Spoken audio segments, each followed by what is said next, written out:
Memoirs of a Dad, narrated by Malc, Cowle, Chapter 11. The Isle of Arran is roughly 20 miles long and 10 miles wide, and according to the Arran Island Guide of 2013, covering an area of 432 square kilometres or 167 square miles, is the 7th largest Scottish island. According to the 2001 census, Arran had a resident population of 5,058. The island is very mountainous in the north and lush and green in the south, one of the many reasons it is recognised as Scotland in miniature. There endeth the quote.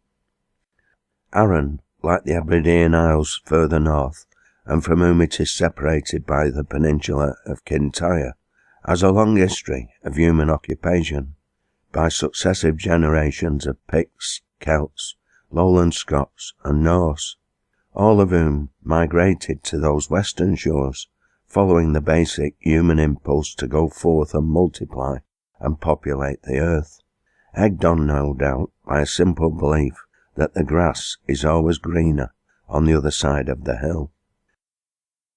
During the 11th century, it, along with the Isles of the Inner and Outer Hebrides, were part of the Norse kingdom of Man, whose parliament was situated in the Isle of Man, the real mother of parliaments, the parliament in Westminster being a later Norman import, which did not become anywhere near a parliament until the monarch finally submitted to the will of England's largest landowners by agreeing to Magna Carta in the 13th century. Even then, it did not bother to pose as a parliament of the common people. Their language, namely English in its various regional dialects, being forbidden in the Westminster Parliament until the 15th century. The English language, of course, being a foreign language to royalty, to the principal landowners, and to the holders of religious and legal authority alike. Tom and I had pitched our tent 4 miles out of Brodick at Lamlash Bay, on a site that at that time of year was beset by Scottish biting midges, although we did not suffer badly as a result, for reasons I will deal with later. On the first day, we enjoyed a leisurely ride, which took us around the southern tip of the island, providing us with views of Holy Island to the east as we skirted Whiting Bay to Kildonan, with its ruined castle, and Pladder Island, almost half a mile offshore, with its distinctive automated lighthouse. From there we made our way to Kilmorey. All this coast road is a roller coaster ride of ups and downs, the landscape cut by fast streams tumbling down the steep hillside of Tyvane, towering 458 metres or 1,503 feet above sea level. Just out of Kilmorey, a particularly steep descent takes you into the valley of the Kilmorey water, and once over the bridge an equally steep ascent out of that valley. So we continued heading westerly and then to the north, through the hamlets of Slidery, crossing Slidery Water, the valley of which separates Tyvane from the 413-metre summit of Knock at Chapule, then through Corrycravey and Kilpatrick to Blackwater Foot. This village, so the Visit Arran website informs us, is located in the Shishkin Valley in the southwest of Arran. It is one of the smaller villages of Arran and home to one of Europe's 2 12-hole golf courses. The same website tells us Blackwater Foot has many sights to see. One is a walk to Drumadoon Point. The point is home to the largest Iron Age fort on Arran. Another further north is the King's Cave, reputed to have been the hiding place for Robert the Bruce, where he had his encounter with the spider, whose efforts convinced him to try again. Wonderful views can also be had across the Kilbrannan Sound to the Mull of Kintyre. It was here that we took a welcome break before setting out once more, turning our wheels away from the sea, passing through Shishkin and Balmichael to access the valley of the Macquarie Water via the String Road. This route took us between the twin peaks of Acruach, 514 metres or 1,686 feet above sea level to the south, and beyond Tassuin, 826 metres or 2,710 feet above sea level to the north.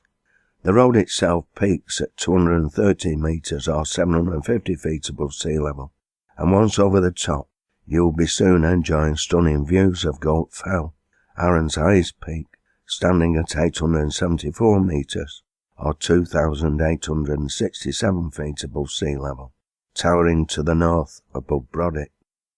Thus we returned to the tent at Lamlash Bay, having savoured the delights of sea, moor and mountain fell, on a day blessed with good-tempered and temperate weather.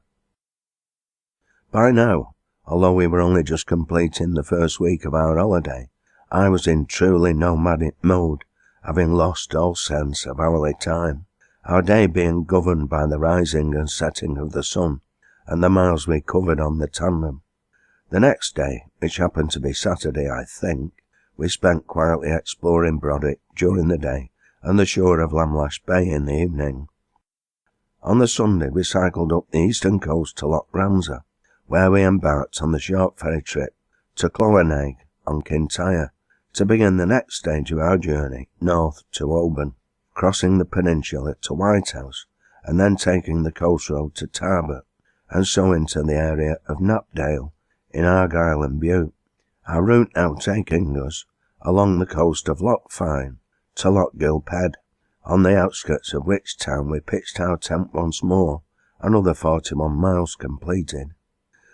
Before we arrived at that day's destination, however, Tom had stopped me in my tracks once more, just in time for me to witness an osprey hurtling down towards the loch, talons outstretched, and then to fly off with a fish it had caught.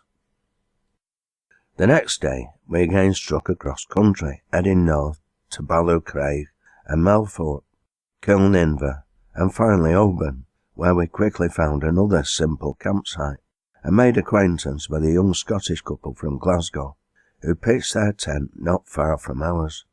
By this time we had a mere 37 miles in our legs, a relatively lazy day, although once again it had been hilly, and taken us through some of the most magnificent scenery in the British Isles. When we awoke the next day, it was raining, and we decided to spend our time exploring Oban and its harbour. At one point we were watching a ferry depart for one of the isles, when Tom grabbed my arm, pointing excitedly. We both stood transfixed, watching a seal engage in various acrobatics right in the centre of the harbour, as if it was a trained sea lion in a circus performing for food. That night the rain had eased, and the male of the pair in the neighbouring tent was striving to play a penny whistle, and from the results I'd guess he'd only bought it that day. Much to my surprise, Tom asked if he might have a go, and the Glaswegian's female partner agreed with alacrity, removing it from the mouth of the erstwhile player and handing it to Tom without further ado. Tom promptly began to play the theme tune to EastEnders, which amazed me on 2 counts. One, because we did not have a telly, and secondly, because I hadn't realised he'd ever learnt to play the instrument. Nonetheless, he played it, and he played it well. I resolved to buy him a whistle the very next day. He might not be able to provide a great deal of help when pedalling the tandem, although he did do his best, but he could provide me with free musical entertainment, and save me the cost of a small transistor radio in the process. And you never know, if we ran into financial difficulties, I could buy him a cheap hat to collect the people's pennies, and hey presto, a busker's life for me, or rather a busker's manager's life for me. You can keep half our Tom. Wednesday, and it was raining once more when we awoke. Again I decided to spend another day in Oban, reluctant to set off with a wet tent, but vowed we would leave the next day, whatever the weather. We still had over 100 miles to go before we reached our destination, and I wanted plenty of time to explore Skye before we began our journey onward. Thursday, however, dawned bright and clear, and we had a soft southwesterly to help us on our way. We soon had breakfast and packed the tent, and were on the road once more, Tom armed with his new penny whistle. Our route that day was fairly straightforward. We left Oban on the A85, and after joining the A828, crossed Loch Etive by the Connell Bridge, and once having climbed over the headland, proceeded along the easterly bank of Loch Crerran to another bridge crossing the loch at its narrowest point, to Cregan, and then overland through Appin and Port na Croish, following which the road once more ran along the easterly bank of another loch, namely Loch Linney. Up to this point the landscape had been kind to us, long gentle climbs upwards being followed by steep descents. Tandems when powered by two adults tend to be sluggish uphill, but even with a child are fast on the flat and much faster than a solo bike downhill, and the momentum we achieved on the steep descents helped us up the gentler climbs that followed. Once we were by the loch side, the road remained fairly level, and thus we made good progress to Lettermore. Shortly after this hamlet we crossed the outlet of Loch Leven, and again followed the bank of Loch Linney. Again the climbs were gentle uphill and steep downwards, and after climbing over another headland, we found ourselves on the eastern bank of Loch Eel, and a few minutes later were looking for a campsite near Fort William, sheltering under the towering mass of Britain's highest mountain, Ben Nevis. We continued through the town on the A82, and then took the left onto the A830, the road to the Isles, heading due west, and eventually found a campsite once we were through the hamlet of Corpac.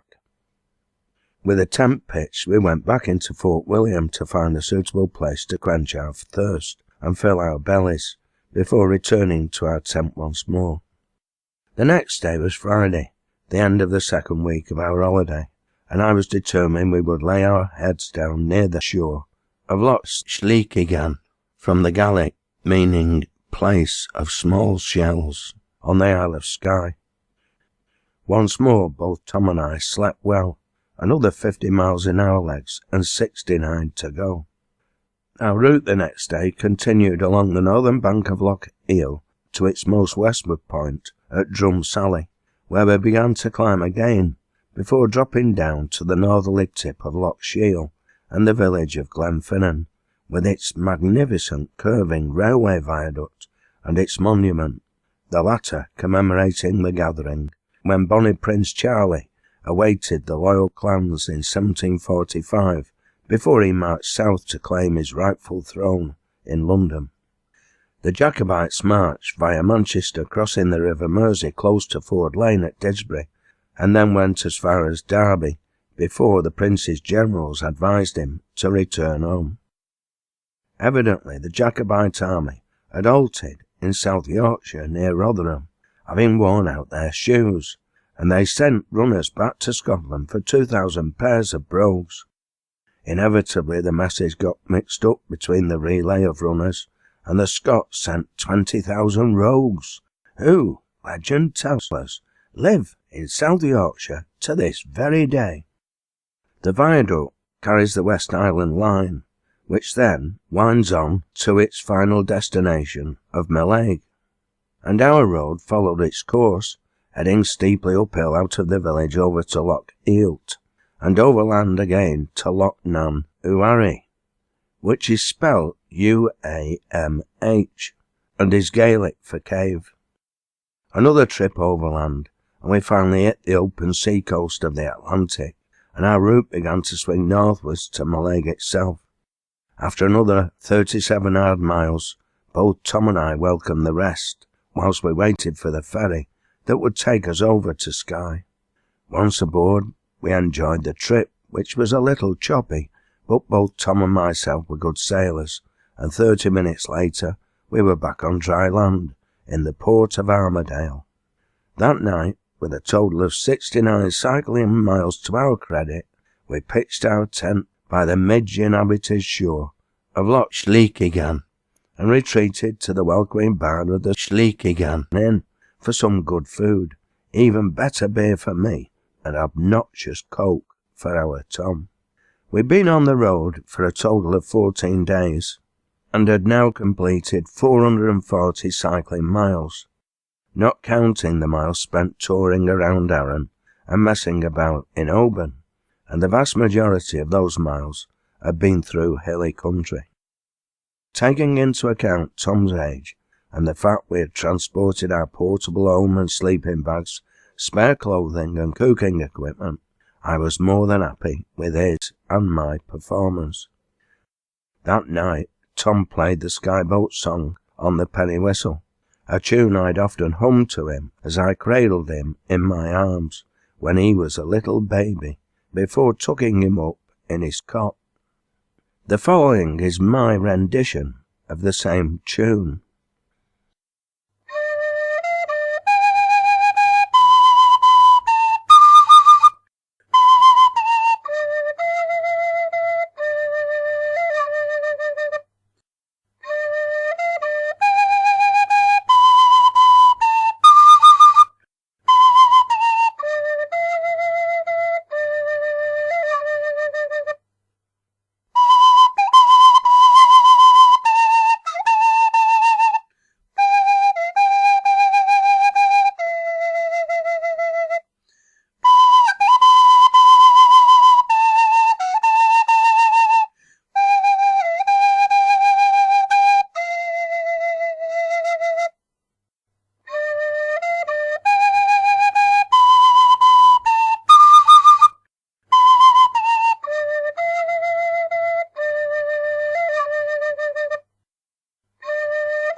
Not bad really, after a mere 25 years of solid practice.